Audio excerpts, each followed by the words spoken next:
मसीह में प्रिय भाइयों और बहनों, ये मेरा सौभाग्य है कि एक और बार परमेश्वर की वचन की आधार पर कुछ संदेश आपके सामने मैं रख सकूं।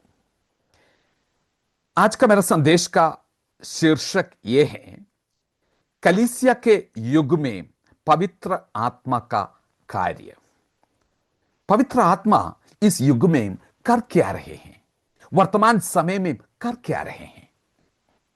जब हम इस विषय पर विचार करते हैं, हमें पवित्र शास्त्र में रखी गई, लिखी गई कई बुनियादी बातों को समझने की आवश्यकता है। इस विषय को संबोधित करने के लिए मुझे क्या चीज थका दिया, इसकी क्यों जरूरत मैंने महसूस किया। वर्तमान युग में कई ऐसी सेवकों को, सेवकाइयों को हम देखते हैं और उनकी सभाओं में खास करके कुछ ऐसी बातें हमें दिखाई देते हैं, कुछ वरदानों को वो प्रोजेक्ट करते हुए दिखाई देते हैं और कहते हैं कि ये पवित्र आत्मा का कार्य है। यह सेवकाई में सफलता की गारंटी कई बार वो देते हुए दिखाई देते हैं। कुछ और सेवक जो छोटे छोटे हैं ना, वो महसूस करते हैं कि देखो जी, ये जो विचारधारा लेके ये लोग जो चल रहे हैं, उनकी पैटर्न हम फॉलो नहीं किया तो हो सकता है कि हमारा सेवकाई तो खत्म ही हो जाएगा, मजबूर है। इसलिए वो भी फिर उसी डायरेक्शन में, दिशा में चले जाते हैं। ये कुछ गंभीर चिंता की विषय है। इसी कारण से मैं इस विषय को आपके सामने रख रहा हूं। परमेश्वर के वचन की आधार पर जो कुछ हो रहे हैं, इसको जांच करने की आवश्यकता है। हम वर्तमान समय में यह देखते हैं कि कई जगह में सार्वजनिक सभा, बड़ी पब्लिक मीटिंग आयोजन करते हैं और इस सेवकाइयों में देखते हैं कि खास करके कुछ अन्य भाषा बोलने के लिए लोगों को प्रोत्साहित करते हैं और वो लंबी समय तो चलते भी रहते हैं और वे दावा करते हैं कि यह पवित्र आत्मा का कार्य करने का संकेत है। जहां अन्य भाषा होते हैं, वहां पे पवित्र आत्मा का कार्य हो रहे हैं और इसके माध्यम से चर्च का विकास भी हो रहा है। इस रीति से वो बताते हैं।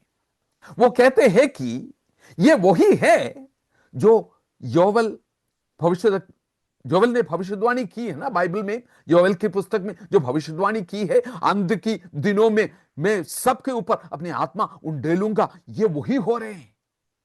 और नहीं तो बोलेंगे, ये सकरिया की पुस्तक में जो लिखा है ना, ना तो बल से ना तो शक्ति से, मेरी आत्मा के द्वारा, प्रभु कहते हैं। तो लोग सुनते सोचेंगे, हां ये तो लिखा है, सच में यही हो रहे हैं। और ये अगुवे कहते हैं कि अंत के समय की आत्मिक जागृति के लिए, कलीसिया की बढ़ोतरी के लिए सिर्फ इसी चीज की जरूरत है। अक्सर अन्य भाषा बोलने वालों के बीच कोई आत्मनियंत्रण नहीं होता। इन सभाओं में जब देखते हैं, बड़ी पैमाने में लोग चिल्लाते हैं और जो बोल रहे हैं उसकी कोई व्याख्या नहीं देता। ये इसलिए बहुत चिंता का विषय है क्योंकि पहला कुरिन्थियों 12 अध्याय, 14 अध्याय और प्रेरितों के पुस्तक जब हम पढ़ते हैं, कलीसिया में अन्य भाषा के वरदानों के उपयोग के लिए पौलुस द्वारा दिए गए निर्देशों का ये विरुद्ध दिखाई देते हैं। अभिषिक्त अगुवे इनका जो होते हैं, अक्सर कुछ शब्दांश चिल्लाते हैं और सभी लोगों को फिर एनकरेज करते, उत्साहित करते हैं, मेरे पीछे पीछे पीछे बोलिए, सब लोग मिलकर बोलिए। क्या ये अन्य भाषा का सच्चा वरदान है? यह किसका वरदान है? इसके लिए बाइबल का आधार क्या है? ऐसे लगता है कि परमेश्वर की शक्ति इसके माध्यम से आती है और सभी के लिए ये अनिवार्य है, ऐसे भावनाएं लोगों के अंदर आ जाते हैं, बहुत कंफ्यूजन क्रिएट करते हैं। मेरे प्रियो, इस बात को मैं साफ करूं, मैं किसी डिनोमिनेशन की विचारधारा को रखना नहीं चाहता, मैं किसी डिनोमिनेशन का वक्ता नहीं हूं। मैं अगर व्यक्तिगत रूप में आप पूछें, आप इस पर विश्वास करते हैं प्रेरितों के काम और पहला कुरिन्थियों की पुस्तक में और नए नियम में जो वर्णन अन्य भाषाओं के वरदानों के विषय में लिखा गया है, मैं संपूर्ण रीति से उस पर विश्वास करता हूं और यह भी विश्वास करता हूं कि वर्तमान समय में भी ये वरदानें लागू है। इसलिए आपकी संदेह को मैं दूर करना चाहूंगा। मैं आलोचक नहीं हूं, लेकिन प्रभु की वचन की आधार पर उसकी महिमा के लिए वरदानों की सही उपयोग अर्थात उपदेश, कलीसिया की बढ़ोतरी और प्रोत्साहन, जैसे वचन में लिखा है, एक्सोर्टेशन, एडिफिकेशन, एनकरेजमेंट, यही मैं चाहता हूं। आइए हम कुछ मूलभूत सिद्धांत शिक्षाओं को के ऊपर इस विषय में विचार करें। सबसे पहले पवित्र आत्मा का व्यक्तित्व, person of the Holi spirit. बहुत बार ऐसे प्रतीत होता है कि कलीसिया के भीतर पवित्र आत्मा त्रिएकत्व में सबसे उपेक्षित व्यक्ति जैसे दिखाई देते हैं। हां, हम स्वीकार तो करते हैं कि हम ट्रिनिटी, जो त्रिएक परमेश्वर है, इसके सिद्धांतों में तीन व्यक्ति जो है, पिता, पुत्र और पवित्र आत्मा, हम इस पर विश्वास करते हैं और बपतिस्मा का समय यह घोषित करते हैं कि जैसे मत्ती 28 अध्याय 19 और 20 में प्रभु यीशु ने आज्ञा दी बपतिस्मा देने के लिए पिता, पुत्र, पवित्र आत्मा के नाम में, और कई जगह में जो आशीर्वाद वचन, जैसे कि दूसरा कुरिन्थियों 13 अध्याय की 14 पद में जो बेनेडिक्शन जो बोलते हैं ना, उसमें भी पिता, पुत्र, पवित्र आत्मा का जिक्र होते हैं। हम मानते हैं कि अनंतता से इनका अस्तित्व है, ये हमेशा रहा, ये कोई सृष्टि की चीज नहीं है और ये एक दूसरे के बराबर है, को इटर्नल, को इक्वल।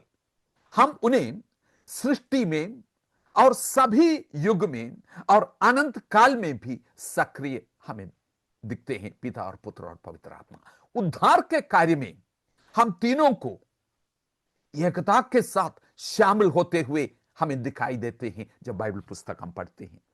और बाइबल की आखिरी पुस्तक, आखिरी अध्याय, प्रकाशित वाक्य की 22 अध्याय में युग के अंत में हम परमेश्वर और मेमने के सिंहासन से जीवन की नदी बहते हुए देखते हैं और उसी अध्याय में आत्मा और दुल्हन के साथ मिलती हुई दिखते हैं और यीशु का स्वागत करने के लिए आत्मा और दुल्हन तैयार है। पिता, पुत्र, पवित्र आत्मा और दुल्हन ये यीशु मसीह के लिए इंतजार में दिखाई देते हैं। दुर्भाग्य से अक्सर हम पवित्र आत्मा को कुछ अस्पष्ट शक्ति के रूप में सोचते हैं, कुछ बड़ा ताकत है, और भूल जाते हैं कि वो त्रिएकत्व का तीसरा व्यक्ति है। ये कोई शक्ति नहीं है, ये व्यक्ति है और हमेशा सक्रिय रूप से काम करता आया है। पवित्र आत्मा नए नियम में नहीं देखते हैं, सृष्टि की शुरुआत से लेके जो उत्पत्ति की पुस्तक पहला अध्याय की पहला पद में ही हम आत्मा को देखते हैं। यूहन्ना 14 अध्याय की 17 पद में सत्य की आत्मा, जिसे यीशु एक व्यक्ति के रूप में संबोधित करता है, उसे करके कहते हैं, एक व्यक्ति के रूप में संबोधित करते हैं। यीशु ने कलीसिया के युग में पवित्र आत्मा के कार्य नए तरीके से बताया। यह जो पवित्र आत्मा हमेशा हमेशा रहा पिता और पुत्र के साथ, लेकिन नए नियम में आके जब प्रभु यीशु मसीह इस पृथ्वी की अपने कार्य को करके जा रहे थे, उस समय एक बहुत बड़ी वायदा प्रभु यीशु मसीह ने किया। पहले हमने देखा द पर्सन, प्रभु यीशु पवित्र आत्मा का व्यक्तित्व के बारे में, और दूसरा पवित्र आत्मा, यीशु द्वारा पवित्र आत्मा का वादा या प्रॉमिस। यूहन्ना 14 अध्याय उसका 16 पद देख लीजिए। यीशु मसीह कह रहे हैं, मैं पिता से विनती करूंगा और वो तुम्हें एक और सहायक, जहां मैं सहायक बोल रहा हूं उस पद में सहायक अंडरलाइन कर सकते हैं आप। पिता से विनती करूंगा और तुम्हें एक और सहायक देगा कि वो सर्वदा तुम्हारे साथ रहे, और वो परमेश्वर का आत्मा है। यूहन्ना 14 अध्याय उसकी 26 पद। जब वो सहायक आएगा, अगेन से वही बात, जिसे मैं पिता की ओर से तुम्हारे पास भेजूंगा। यूहन्ना 15 की 26 पद। परंतु सहायक अर्थात पवित्र आत्मा जिसे पिता मेरे नाम से भेजेगा, उधर भी वही बात देखा ना, यूहन्ना 16 के साथ। ये नोट कर सकते हैं ये सारी बातें। मैं तुमसे सच सच कहता हूं कि तुम्हारा लाभ ही होता है। किस चीज से? कि मैं चला जाऊं। यदि मैं चला ना जाऊं तो सहायक तुम्हारे पास नहीं आएगा, सहायक। किंतु यदि मैं जाऊंगा तो उसे सहायक को तुम्हारे पास भेजूंगा। ये जो सहायक सहायक जो शब्द इस्तेमाल किया है, मूल भाषा में एक बहुत खास शब्द इस्तेमाल किया है। ये हेल्पर के रूप में हम लोग सोचते हैं, वैसे सहायक नहीं है। पैराक्लीट जो शब्द वहां पे इस्तेमाल किया है, ये ऐसे हम परिभाषित कर सकते हैं, आपके पक्ष में खड़े होने वाला एक व्यक्ति, बगल में खड़े हैं, एक अद्भुत परामर्शदाता, एक काउंसलर और एक वकील के समान आपके लिए, आपके पक्ष में बोलने वाला एक व्यक्ति, और एक ऐसी व्यक्ति जो आपको बुला रहे हैं, आपके लिए एक बड़ी मिराज जो है तैयार करके रखा है, उसमें आज तक आपने प्रवेश नहीं किया। क्यों नहीं किया? आके अपनी मिराज में प्रवेश करो करके आपको बुलाने वाला और आपको प्रोत्साहित करने वाला, ये सारी मतलब जो है उस शब्द में शामिल है। वायदे का इरादा बहुत स्पष्ट है। इस सहायक को क्यों भेज रहे यीशु? जब यीशु उद्धार का काम पूरा करने के बाद पृथ्वी छोड़ रहे थे, अपने चेलों को छोड़ के जा रहे थे, तो चेले लोग बहुत चिंतित थे। यीशु ने इस बात को समझ गई और उनको उत्साहित किया और उनको बोला, तुम्हारा मन व्याकुल होने न दो, और मैं तुम्हें कभी भी अनाथ नहीं छोड़ूंगा, मैं तुम्हारे साथ रहूंगा। ये सारे वायदा यीशु ने किया। फिर उसने वायदा की, मैं इस सहायक को भेजूंगा जो मेरा जैसा है। जब मैं सहायक को भेजूंगा ना पिता से मांग के, वो मेरे जैसे ही है। ये सहायक आप कुछ मिस नहीं करेंगे, इनफैक्ट आपको और फायदा होने वाला है। आपके साथ रहने के लिए, आपकी तरफ खड़े होने के लिए, आपको अपने आनंद मिराज में प्रवेश करने के लिए, उत्साहित करके बुलाने के लिए। इस समय हम सोच सकते हैं कैसे विचारशील, प्यार भरी देखभाल और योजना प्रभु यीशु मसीह का था हमारे लिए। ये योजना का हिस्सा है। पवित्र आत्मा का व्यक्ति, पर्सन, और उसकी वायदा, प्रॉमिस, इसका क्या उद्देश्य था? पर्पस के विषय में, उद्देश्य के विषय में पवित्र आत्मा का कार्य, यीशु का वर्णन क्या है, ये आपके सामने मैं रखना चाहूंगा। यह समझना इसलिए जरूरी है, तभी आप समझ पाएंगे कि पवित्र आत्मा आज कर क्या रहे हैं, इस संसार में है काय के लिए। पवित्र आत्मा का कार्य या द पर्पस, उसका उद्देश्य इस संसार में, सबसे पहले आप नोट कर सकते हैं, कई बातें मैं बोलने जा रहा हूं यह देखने के लिए कि जहां जहां पवित्र आत्मा को खोज रहे हैं, उसके कार्य को खोज रहे हैं, यह देखना है कि हो रहे हैं कि नहीं। सबसे पहले सिखाना और याद दिलाना। यूहन्ना 14 अध्याय की 26 पद देख लीजिए। सहायक पवित्र आत्मा वो तुम्हें सब बातें सिखाएगा, अंडरलाइन कर लो। और जो कुछ यीशु ने सिखाया है वो सब तुम्हें याद दिलाएगा, स्मरण कराएगा। सिखा रहे हैं और याद दिलाने की काम भी कर रहे हैं, लेकिन यह कोई नई चीज नहीं लेके आ रहे।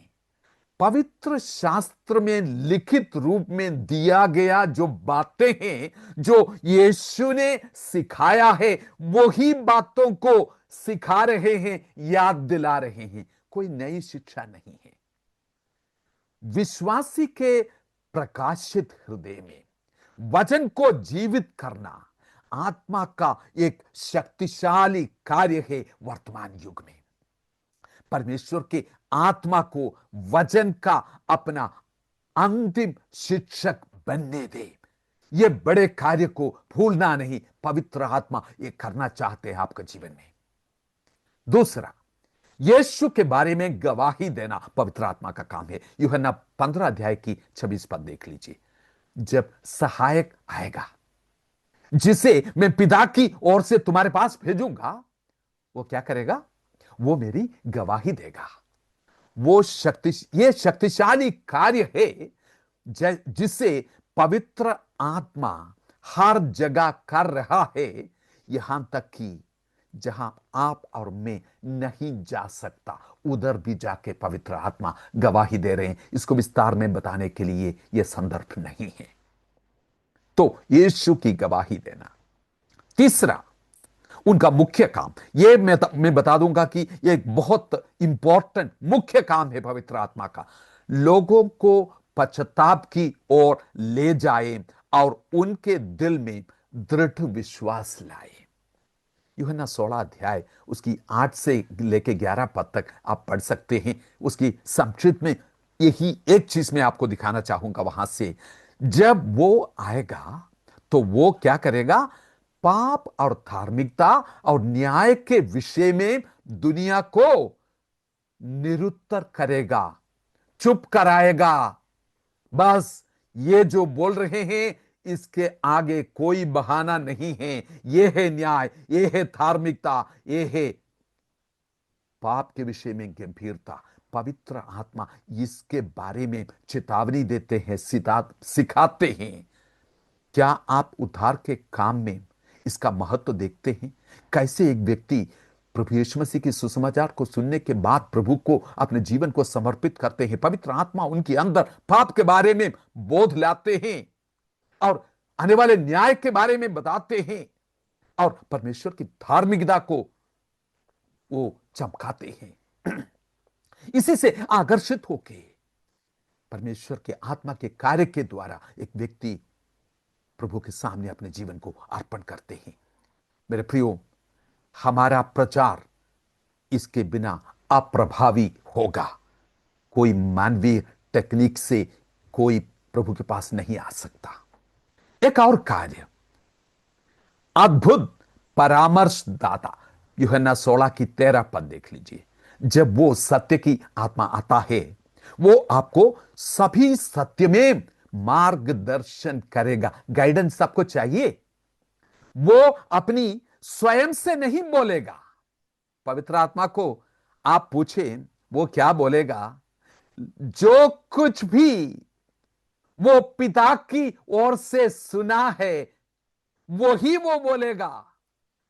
पिता की आवाज गूंजते हैं पवित्र आत्मा की आवाज में। Spirit and echo of the Father and Jesus Christ. किसी और को आपने सुना है जिसने बोला कि मेरी आवाज जो है, मैं जो मैं बोलता हूं, ये पिता की आवाज है? हमारे प्रभु यीशु मसीह। अब आपको समझ आ गया, ये तो बिल्कुल यीशु मसीह की तरह है। पवित्र आत्मा वास्तव में मसीह का आत्मा है। कुछ पदों को मैं बता दूंगा, ये हर जगह ये लिखा है कि ये मसीह का आत्मा है। रोमियो 8:9, यदि किसी में मसीह का आत्मा नहीं है। पहला पत्रोस 1:11, उनके भीतर मसीह का आत्मा संकेत दे रहा था। गलतियों 4:6, परमेश्वर ने अपने पुत्र की आत्मा को हमारे हृदय में भेजा है, जिससे हम उनके जैसे अब्बा अब्बा पिता करके पुकारते हैं। पवित्र आत्मा को मसीह की आत्मा के रूप में संबोधित किया है। वो यीशु की महिमा करेगा। आत्मा का मार्गदर्शन मेरे प्रियो कितनी महत्वपूर्ण है, क्योंकि ये बहुत भरोसेमंद है। ये यीशु की शिक्षा के अनुरूप है और उस पर आधारित है, इसलिए ये भरोसेमंद मार्गदर्शन है। मार्गदर्शन के लिए उधर भविष्यवक्ता के पास और इधर उधर मत भागो, उधर उधर पैसा भेज के मार्गदर्शन मत पाओ। ये ऐसी बात नहीं है कि जैसे लोग आजकल बोलते हैं ना, हाँ प्रभु ने ये बोला, प्रभु ने वो बोला। ये वो वाला नहीं है। प्रेरितों के माध्यम से यह प्रकट हुआ है कि वचन जो हमारे पास दिया है, यीशु ने बोला है, परमेश्वर ने प्रकट किया है, उसी से परमेश्वर की आत्मा हमें मार्गदर्शन देते हैं। यह 14वीं बात हो गई। 5वीं बात, कलीसिया को पृथ्वी की अंत तक गवाह बनने के लिए ये सुशक्त करते हैं, उसको ताकत और सामर्थ देते हैं। प्रेरितों की पुस्तक 1:8 आप जानते हैं ना। पेंतिकोस्त के दिन आत्मा के सशक्तिकरण के कारण चेलों के जीवन में और प्रारंभिक कलीसिया जो है, उनके जीवन में क्या क्या आई, संदेश की स्पष्टता और उनकी भावना में साहस, ताकि वो महान आज्ञा को पूरा कर सके। क्या है, पृथ्वी की छोर तक इस संदेश को लेकर जाना है, उसके लिए सामर्थ चाहिए। वो क्या सामर्थ था? वहां पे लिखा है कि जब पवित्र आत्मा तुम पर उतरोगे, तुम सामर्थ पाओगे कि तुम उनके लिए गवाह बनने के लिए यीशु के बारे में आत्मा की गवाही, चिन्ह और चमत्कारों के साथ चर्च की, कलीसिया की गवाही की पुष्टि करना और सुसमाचार सीमाओं के पार ले जाने के लिए मार्ग बनाना, इन सारे चीजों के लिए पवित्र आत्मा सुशक्तिकरण करते हैं अपने लोगों को। इसके अलावा आत्मा का काम के बारे में पौलुस प्रेरित भी अपनी पत्रियों में कई बातें बताया है। बहुत जल्दी से कुछ बातों को आपके सामने में दिखा के आगे बढ़ूंगा। 1 कुरिन्थियों 12 अध्याय की 13 पद, विश्वासियों की एकता, यह भी पवित्र आत्मा के कार्य है।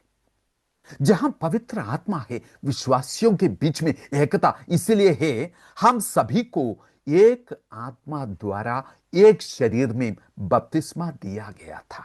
वचन में लिखा है, मनुष्य का प्रयास इसे प्राप्त नहीं कर सकता है। एकता के लिए लोग बहुत परिश्रम किया है, लेकिन नहीं हुआ है। हमारा प्रभु यीशु मसीह कितनी गंभीरता से इस बात को लिया। अपनी जो महायाजक की प्रार्थना यूहन्ना की 17 अध्याय में, यह एक मुख्य विषय था कि हमारी एकता के लिए उन्होंने प्रार्थना किया। यह सिर्फ आत्मा के द्वारा हो सकता है। और एक बात, नया जन्म में पवित्र आत्मा की भूमिका, तीतुस की पुस्तक 3 अध्याय की 5 पद आप देख सकते हैं। वास्तव में हमारा उद्धार धर्म की कामों से नहीं, पर अपनी दया के अनुसार नए जन्म के स्नान और पवित्र आत्मा हमें नया बनाने के द्वारा हुआ करके लिखा है। पवित्र आत्मा क्या देते हैं? नया जन्म देने में उनकी बड़ी भूमिका है। आत्मा के द्वारा जन्म लेते हैं। यूहन्ना 3:3 से 5 पद जो है, जब तक कोई जल और आत्मा से पैदा नहीं होता, तब तक वो स्वर्ग के राज्य में प्रवेश नहीं कर सकता। और दूसरा थिस्सलुनीकियों 2:13 में भी यही बात बताया गया है कि परमेश्वर ने तुम्हें आरंभ से ही उद्धार के लिए आत्मा द्वारा पवित्रीकरण और सत्य में विश्वास के द्वारा चुना है। परमेश्वर की आत्मा इस नवीकरण के लिए, इस नए जन्म देने के लिए बहुत बड़ी भूमिका है नया जन्म में पवित्र आत्मा की। ये सातवीं बात होगी। आठवीं बात यह है, आत्मा का कार्य मसीह के स्वरूप में आपको और मुझको बदलना, यह आत्मा का कार्य है। आत्मा का कार्य को देखो, पवित्र आत्मा कर क्या रहे हैं। दूसरे कुरिन्थियों 3 अध्याय की 18 पद देख लीजिए। वो वहां पे बहुत स्पष्ट रूप में दिखा दिया है कि महिमा की एक स्तर से दूसरे स्तर तक हमको ले जाने के लिए अंश अंश करके हमें बदलते जा रहे हैं करके हिंदी में ट्रांसलेट किया है, लेकिन अंश अंश नहीं है। ये महिमा की एक स्तर से महिमा की दूसरे स्तर तक विश्वासियों को ले चलते हैं और मसीह के स्वरूप में हमको बदलते हैं। और वहां लिखा है ये आत्मा का कार्य है। और नवी बात, पवित्र जीवन जीने में हमें सक्षम बनाना, यह भी आत्मा का कार्य है। हमारा शरीर जो है आत्मा के खिलाफ है, और आत्मा जो है शरीर की इच्छाओं को खिलाफ है। शरीर की इच्छाओं के ऊपर काबू पाके एक जयवंत मसीही जीवन जीने के लिए पवित्र आत्मा हमें सक्षम बनाते हैं। गलतियों 5 अध्याय की 16 और 26 पद आप पढ़ के देख सकते हैं। विजयी मसीही जीवन जीने के लिए वो हमें सुसज्जित करते हैं। रोमियो की 6 अध्याय और 8 अध्याय इसके साथ और हम पढ़ के देख सकते हैं। 10वीं बात, मसीह की दुल्हन को तैयार करने में पवित्र आत्मा कार्यरत है। इफिसियों की 5 अध्याय 21 से लेकर 25 पद, कई और पद है, मैं नहीं आगे बोल रहा हूं। विश्वासी के जीवन में पवित्र आत्मा का लगातार कार्य होते हैं कि वो बेदाग और निर्दोष हो, उनकी उसकी दुल्हन बन सॉरी, प्रभु यीशु मसीह जो हमारा दुल्हा है, उनकी दुल्हन बनने के लिए हमें सुशोभित करके उनके सामने प्रस्तुत करने के लिए पवित्र आत्मा बहुत बड़ा कार्य कर रहे हैं। और इस कार्य में वो लगातार लगी है, आपको और मुझको निर्दोष और निष्कलंक करके प्रभु यीशु के समक्ष प्रस्तुत करें। 12वीं एक बात, आत्मिक मल्लयुद्ध में आपको तैयारी करने के लिए इफिसियों की 6 अध्याय 17 और 18 पद आप देख सकते हैं। वहां पे आत्मा की तलवार, परमेश्वर के वचन, उसको उपयोग करना और आत्मा में हर समय प्रार्थना करने के लिए हमें सशक्त करना, ये पवित्र आत्मा के कार्य है, ताकि कठिन समय में भी परमेश्वर के संत लोग निडरता से खड़े हो जाएं और इस आत्मिक मल्लयुद्ध जो आत्मिक सेनाओं के साथ है, मांस और लहू के साथ नहीं है, लेकिन उस आत्मिक मल्लयुद्ध में हमें सशक्त बनाते हैं। और एक बात, संतों की दुर्बलताओं में आत्मा साथ देते हैं। वो हमारे लिए मध्यस्थ की प्रार्थना करते हैं। मेरे प्रियो, रोमियो 8 की 26 पद, ये 13वीं बात हो गई। कैसे सहायक, जब हम अपनी प्रार्थना कैसे बताओ शब्दों में, जब हम संघर्ष करते हैं ना, पवित्र आत्मा साथ आके हमारे कमजोरी के क्षणों में हमें मदद करते हैं। क्या आपने इसके अनुभव नहीं किया है? प्रभु के धन्यवाद हो, धन्यवाद से भरे हुए दिल से, आत्मा से भरे होके हमें जीवन जीने की जरूरत है। मेरे प्रियो, आत्मा से भरा हुआ जीवन कैसे है? 2 पदों को आप देख सकते हैं, इफिसियों 5 की 18 और 19 और कोलोसियों 3 की 16 पद। यहां पे आत्मा से भरे हुए जीवन इफिसियों 5 की 18-19 से बताते हैं। कोलोसियों 3 की 16 में वजन से भरे हुए जीवन को हम देखते हैं। लेकिन ये दोनों का प्रभाव किस प्रकार से है? सिखाओ, चिताओ, अनुग्रह के साथ भजन गाओ, स्तुति गान और आत्मिक गीत गाओ। एक ही प्रभाव ये दोनों का होता है। क्या इसका मतलब है कि आत्मा से भरना और वचन से भरना एक ही चीज है? नहीं, इसका यह मतलब है कि एक व्यक्ति जितना परमेश्वर के वचन उनके जीवन में है, उसका प्रभाव उनके जीवन में है, पकड़ उनका जीवन में है, उतना अधिक परमेश्वर की आत्मा का कार्य जो है वो उनके जीवन में है। जिस हद तक तुम वजन से भरे हुए हो, उसी हद तक तुम पवित्र आत्मा से भरे हुए हो। एक व्यक्ति जिसका जीवन वजन के साथ तालमेल नहीं है, तो आत्मा से भरा हुआ नहीं हो सकता। यह भरना लगातार होने वाली बात है। प्रेरितों की पुस्तक में दूसरा अध्याय में पेंतिकुस्त हम देखते हैं, लेकिन 4 की 31, 6 के 5, 7 की 55 और 9 की 17 बार बार बताते हैं कि पवित्र आत्मा से भरा हुआ, पवित्र आत्मा से भरा हुआ। यह भरने के काम लगातार चलते हैं। पवित्र आत्मा का कार्य अंत तक जारी रहेगा। प्रकाशित वाक्य 22 अध्याय में आत्मा और दुल्हन एक साथ मसीह की वापसी की लालसा करता है। आत्मा की वरदानों के बारे में 1 कुरिन्थियों 12 अध्याय, 14 अध्याय, गलतियों 5 का 22 इन पदों में हम देखते हैं। उसके लिए बताने के लिए मेरे पास टाइम नहीं है। बहुत जल्दी से मैं एक गंभीर बात आपके सामने रख रहा हूं। क्या विरोधाभास है जो आत्मा की वरदानों के बारे में बड़ी तादाद में दिखावटी करते हैं? कई सेवक कुछ चुनी हुई वरदानों का प्रदर्शन करने में लगी है। यह है एक विरोधाभास।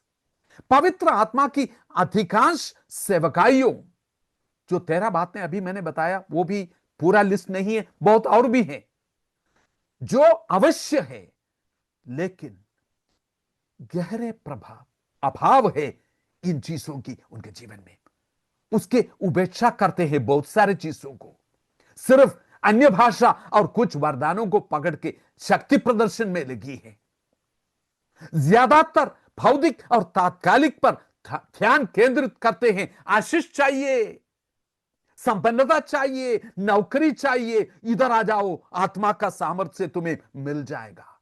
अनंत चीजों पर उसको नजरअंदाज करते हैं। जहां शक्ति का महान प्रदर्शन होता है, वहां ईमानदारी के साथ पवित्र जीवन जीने के लिए जोर क्यों नहीं दिया जाता? खराईपन के बारे में वहां बात क्यों नहीं होता? पवित्र जीवन जीने में बात क्यों नहीं होता? संक्षिप्त में मैं इस प्रकार से बता दूंगा, ध्यान से सुनिए। कंक्लूशन: पवित्र आत्मा, त्रिएकत्व का तीसरा व्यक्ति, पेंतिकोस्त का दिन एक विशेष तरीके से उतरा, जैसा कि यीशु ने वायदा किया था। वो आज सक्रिय रूप से यीशु की शिक्षाओं को सिखाने और याद दिलाने में लगी है। यीशु के बारे में गवाही देते हैं, लोगों के दिल में दृढ़ विश्वास लाते हैं, पश्चाताप की ओर उनको ले जाने में मदद करते हैं, नया जीवन और नवीनीकरण लोगों के जीवन में लाते हैं। वो एक अद्भुत परामर्श दाता है। पृथ्वी की चोर तक गवाह बनने के लिए हमें सशक्त बनाते हैं। विश्वासियों में एकता लाना और उन्हें मसीह की समानता में उनको बदलना, आत्मिक मल्लयुद्ध में विजय देना, संतों की कमजोरी में उसकी सहायता करना और मध्यस्थता करना। पवित्र और विजयी जीवन जीने के लिए हमें ताकत देना, शीघ्र आने वाला हमारे दुल्हे यीशु के लिए एक ऐसी दुल्हन को तैयार करना, ये सारी चीज पवित्र आत्मा के कार्य है वर्तमान युग में।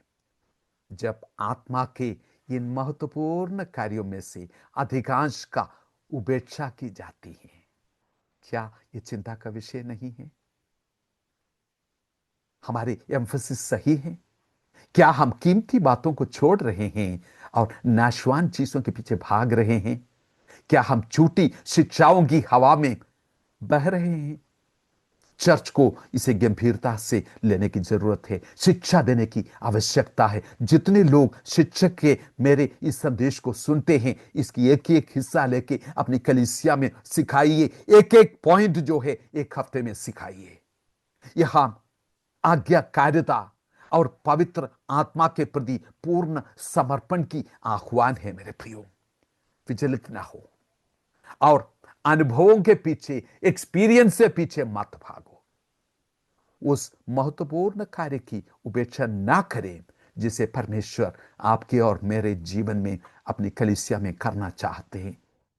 अंत में मैं ये बोलूंगा, पहला कुरिन्थियों 14 अध्याय की 29 और 40 पद में इस प्रकार जो 39 और 40 पद में जो लिखा है, अन्य भाषा बोलने से मना ना करो, पर सारी बातें सभ्यता और क्रमानुसार हो जाए, प्रभु को महिमा इसके द्वारा मिलने पाए। इस संदेश को बड़ी गंभीरता से सुने मेरे प्रियो, और आशा है कि इसके द्वारा एक सही समझ आ जाए और जो सहायक को प्रभु यीशु ने भेजा है उसकी सहाय और मदद से कदम कदम उत्साह के साथ, पवित्रता के साथ प्रभु की इच्छाओं को अपने जीवन में पूरा करे। प्रभु मदद करे। प्रेमी पिताजी, हम धन्यवाद करते हैं, आपके समक्ष में अपने प्रियजनों को रखते हैं। हम धन्यवाद करते हैं प्रभु यीशु, आपने हमारी कमजोरी की हालत को जान के एक ऐसी सहायक हमें भेजा, लगता है कि बिल्कुल आपके जैसे हैं। आप जो बोला वही शब्द उनके मुंह से निकल रहे हैं, वही आत्मा हमें दिखाई देते हैं।